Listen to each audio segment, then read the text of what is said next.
붙잡고 서로 축복하며 인사하겠습니다. 복음의 능력을 누리시길 바랍니다.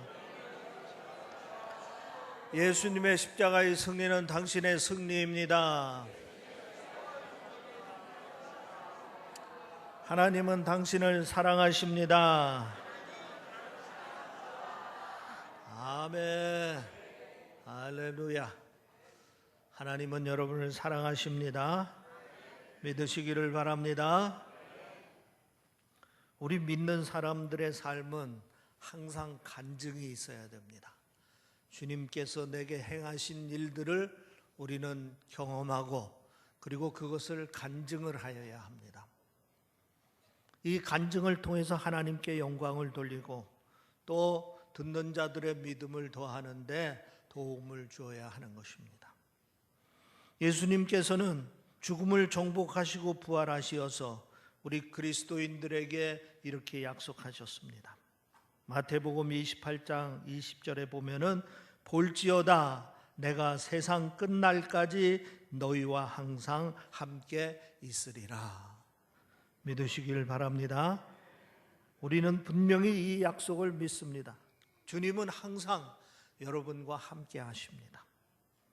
그리고 매일매일 삶 속에서 이 약속대로 주님께서 함께 하시며 행하시는 일들이 있습니다. 그 크고 작은 일들을 우리가 체험하면서 삽니다.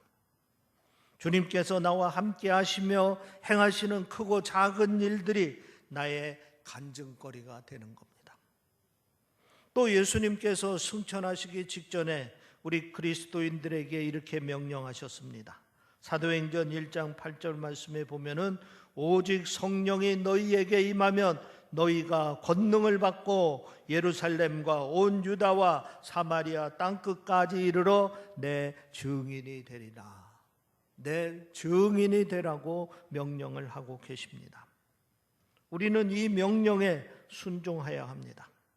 우리는 주님께서 우리와 함께 하시며 행하시는 모든 일을 세상에 증언해야 할 책임이 있습니다. 이것을 우리가 간증이라 이렇게 일컬어 말하고 있습니다. 예수님께서는 우리에게 간증거리를 주십니다.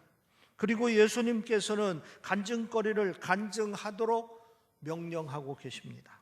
그래서 우리는 우리들의 삶에 간증이 있는 삶을 살아야 되는 것입니다. 간증이 있는 삶은 그 자체가 은혜요 축복입니다.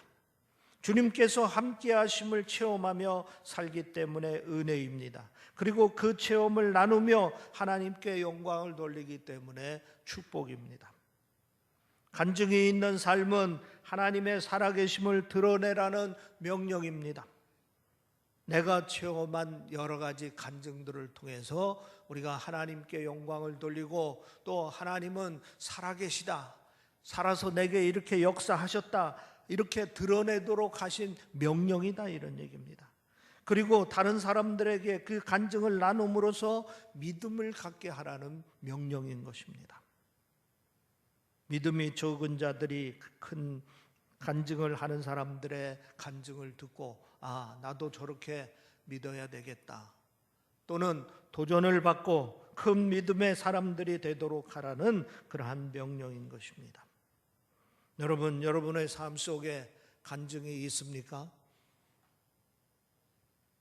주님께서 함께 하심을 체험하며 살고 계십니까? 주님께서 함께 하신 체험을 나누며 살고 계십니까? 이것은 축복이며 또한 명령입니다. 이 축복을 누리며 사시기를 주의 이름으로 축원합니다. 또 이 명령에 순종하면서 사시기를 주의 이름으로 축원합니다. 그런데 우리가 간증을 할 때 주의할 점이 있습니다.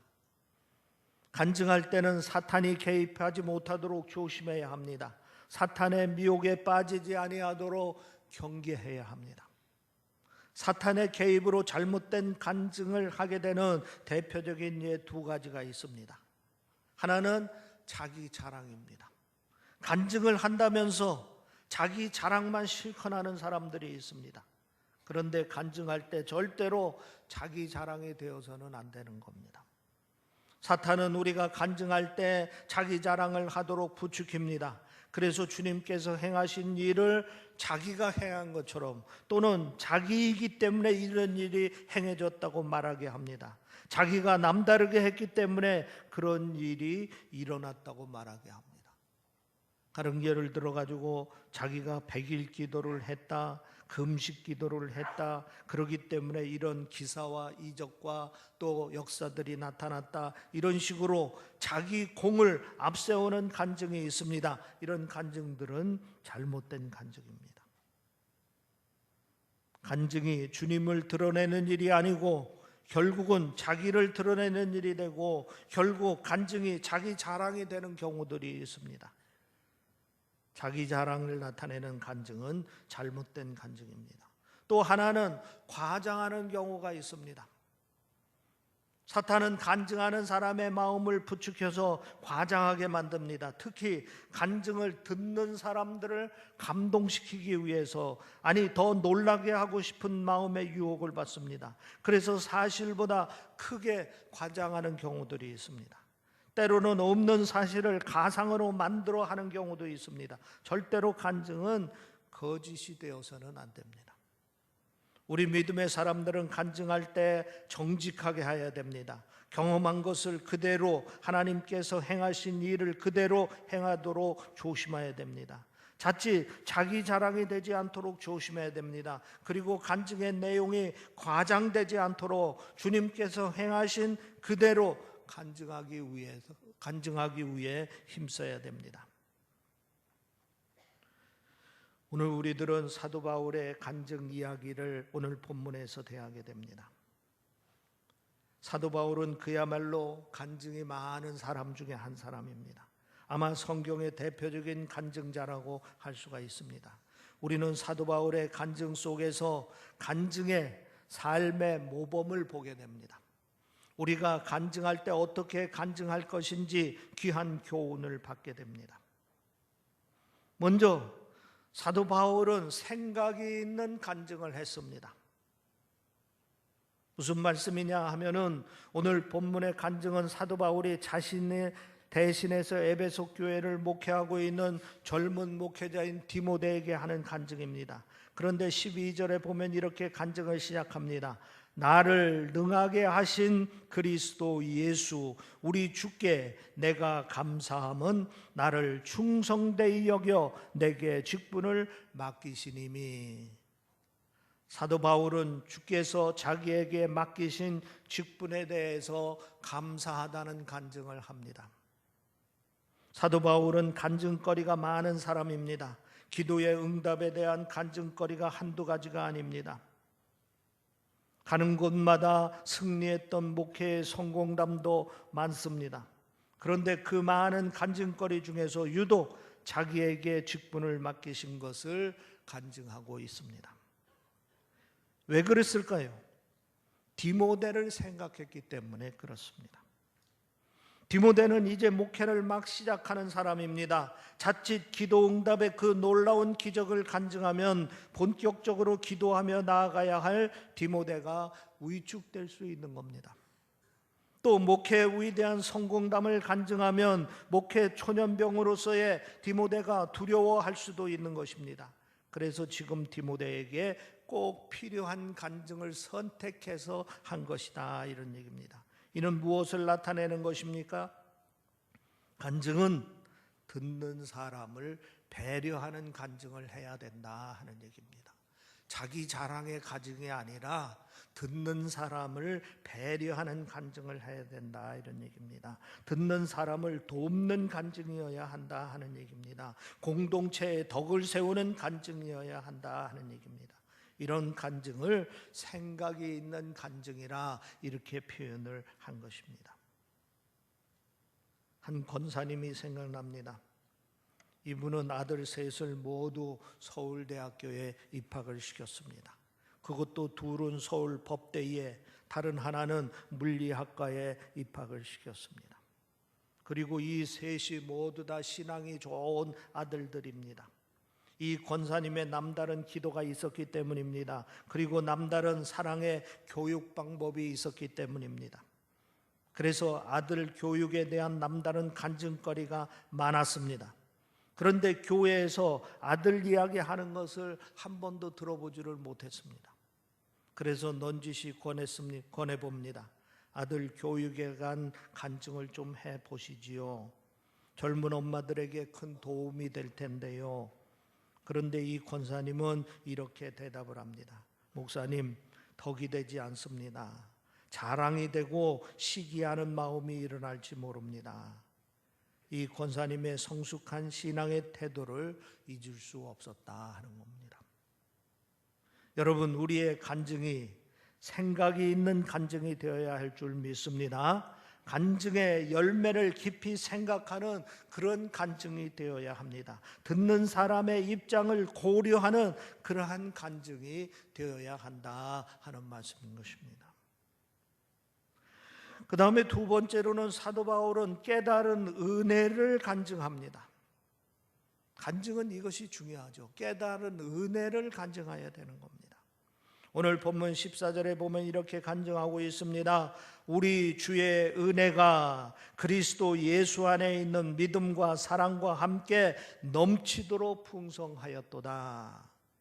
사도 바울은 예수 안에 있는 믿음을 얻게 된 것도 귀하고 사랑을 받게 된 것도 귀하지만 무엇보다도 주의 은혜를 받은 것이 정말 귀하다 하는 것을 간증하고 있는 것입니다.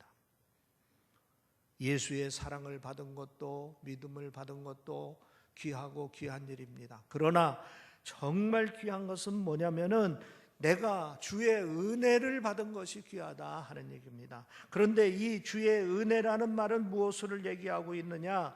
오늘 본문 13절에 얘기하고 있습니다. 내가 전에는 비방자요 박해자요 폭행자였으나 도리어 긍휼을 입은 것은 내가 믿지 아니할 때 알지 못하고 행하였음이라. 전에 자기는 비방자였다 이런 얘기입니다. 사도행전 26장 11절 이하에 보면은 사도 바울은 모든 회당에서 여러 번 형벌하여 강제로 모독하는 말을 하게 하고 라고 말했습니다. 그러니까 전에 자기가 예수 그리스도의 이름을 모독했고 또 다른 사람들에 대해 강제로 예수 그리스도의 이름을 모독하도록 했다 하는 얘기입니다. 또한 전에 자기는 박해자였다 하는 겁니다. 이 말은 끝까지 따라다니며 괴롭히는 사람이었다 하는 얘기입니다. 여러분이 잘 알다시피 실제적으로 사도 바울은 믿는 사람들을 찾아다니면서 심지어 남의 나라 다메섹까지 쫓아가면서 믿는 자들을 괴롭혔던 사람이었습니다. 그리고 전에 자기는 폭행자였다 하는 겁니다. 실제로 사도 바울은 믿는 사람들을 폭행했습니다. 체포해서 감옥에 가두게 하기도 하고 또 스데반의 순교의 잔에 이르도록 했던 일이 있었습니다. 그러니까 한마디로 사도 바울은 자기는 자격이 없는 사람이었다 하는 겁니다.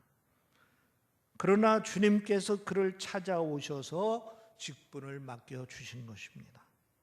바로 바울은 이것을 은혜라고 부르고 있습니다. 다시 말해서 바울은 자격 없는 자가 왜 이런 대우를 받는지 너무나 이해할 수 없는 은혜를 받았다고 말하고 있는 겁니다.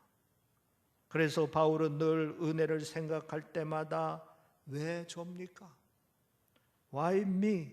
하고 물었던 것입니다. 은혜를 안다는 것은 자격이 없는 자기를 택해 주신 하나님의 은혜를 아는 것을 말합니다. 그래서 왜 저입니까? 그 많은 사람들이 있는데 왜 나를 선택하셔서 자격도 없는 나 같은 사람에게 이런 귀한 직분을 맡겨주십니까? 하는 이러한 은혜의 깨달음인 것입니다. 오늘 우리들에게도 이런 은혜가 있어야 될 줄 믿습니다. 김춘곤 박사의 왜 나입니까? 라는 Why me라는 책이 있습니다. 자신의 간증을 기록한 책입니다. 이분 간증은 두 번 Why me? 왜 저입니까? 이렇게 요약할 수 있습니다. 첫 번째 간증은 Why me? 를 은혜를 알지 못할 때 물었던 물음입니다. 그리고 두 번째 간증은 은혜를 깨닫고 난 다음에 다시 또 하나님께 Why me? 하고 묻습니다. 이분은 단돈 200불 가지고 그리고 가방 셋만 가지고 미국에 유학 갔습니다. 열심히 공부해서 정치학 박사 학위를 받았습니다. 그리고 108대 1의 경제를 뚫고 LA 페퍼나인 대학의 교수가 되었습니다. 2,000명이 되는 교수 가운데 최우수 교수상도 받고 대학 총장 후보까지 되었습니다. 그러던 어느 날 간암 선고를 받게 되었습니다. 피를 토합니다. 이분이 너무 비통해서 따지듯이 하나님 앞에 울부짖으면서 물었습니다. Why me? 왜 내가 죽어야 합니까? 많은 사람들 중에 왜 하필이면 내가 이렇게 비참하게 죽어야 합니까? 하는 그러한 원망의 질문을 했습니다. 그런데 하나님의 은혜로 기적적으로 완치가 되었습니다.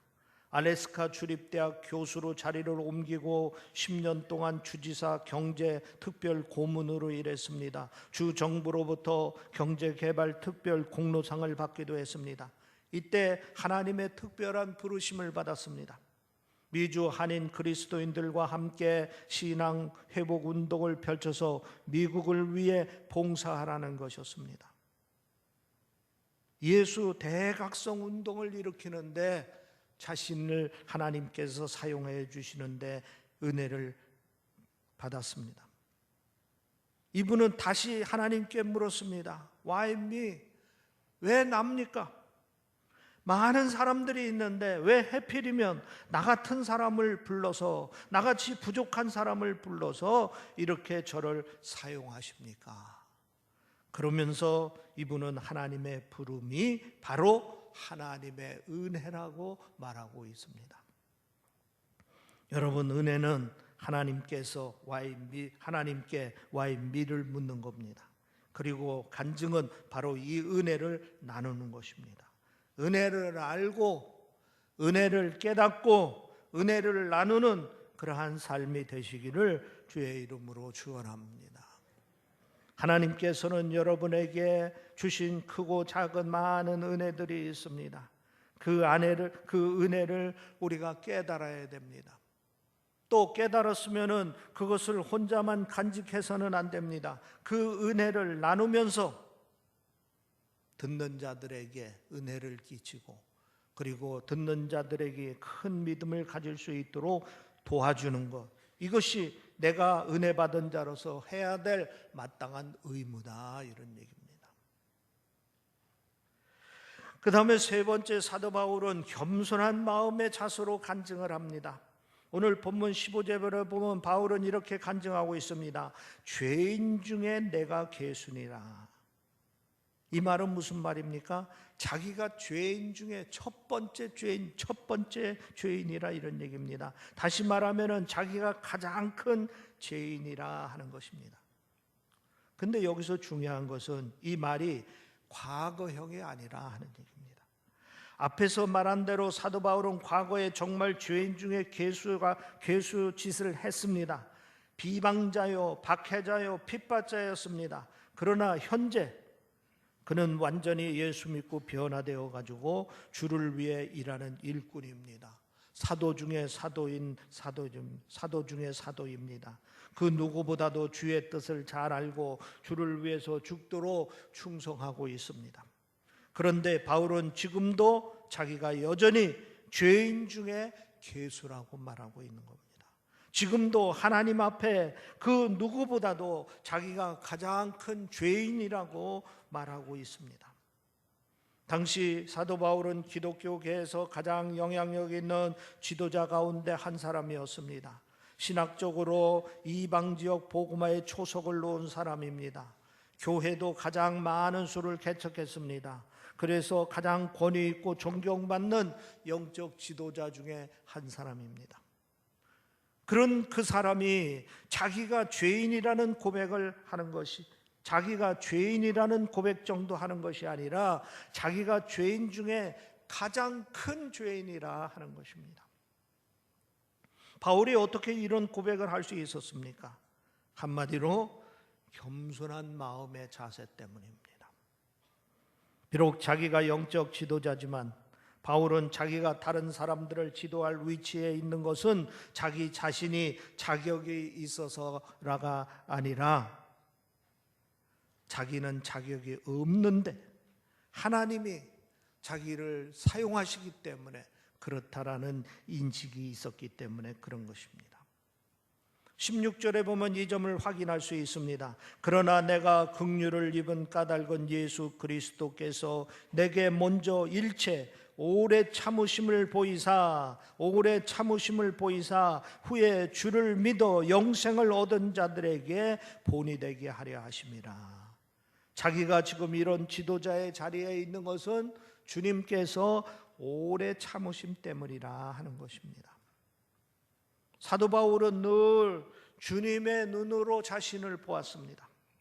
오늘도 부족하고 연약한 자신을 주님께서 참아주고 계시다는 사실을 깨달았습니다. 주님께서 자신을 불쌍히 여겨주셔서 오늘도 자신이 이렇게 사역하고 있다는 점을 깊이 깨달았습니다. 바로 이런 마음의 자세가 그가 겸손할 수 있었던 이유입니다. 우리들에게도 이런 겸손함이 있어야 될 줄 믿습니다. 하나님께서 내게 주시는 여러 가지 은혜들을 생각할 때마다 부족한 우리들을 이렇게 사용해 주시고 세워주시고 함께 해주시는 그 은혜의 마음을 가지고 우리가 우리의 삶을 간증해야 될 줄 믿습니다.